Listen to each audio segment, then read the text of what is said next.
ગુજરાતમાં ગત 2 દાયકામાં ન થયો હોય એ પ્રકારનો અસાધારણ કમોસમી વરસાદ આ વર્ષે થતાં રાજ્યના વિવિધ જિલ્લાના ખેડૂતોના પાકોને મોટું નુકસાન થયું છે।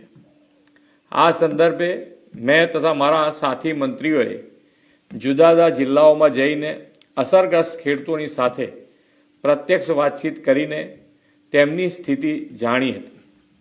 કુદરતી આપત્તિની આ ઘડીમાં ધરતીપુત્રોની વ્યથાને સમજીને રાજ્ય સરકાર પૂરી સંવેદનાથી તેમની પડખે ઊભી છે। રાજ્યભરના ખેડૂતોના પાકને થયેલા વ્યાપક નુકસાન સામે તેમની લાગણીઓને ધ્યાને રાખીને રાજ્ય સરકાર દ્વારા ધરતીપુત્રો માટે આશરે 10,000 કરોડના રાહત સહાય પેકેજની જાહેરાત કરું છું। આ ઉપરાંત રાજ્ય સરકાર 9 નવેમ્બરથી ખેડૂતો પાસેથી ટેકાના ભાવે આશરે 15,000 કરોડથી વધુના મૂલ્યોની મગફળી, મગ, અડદ અને સોયાબીનની ખરીદી પણ કરવા જઈ રહી છે।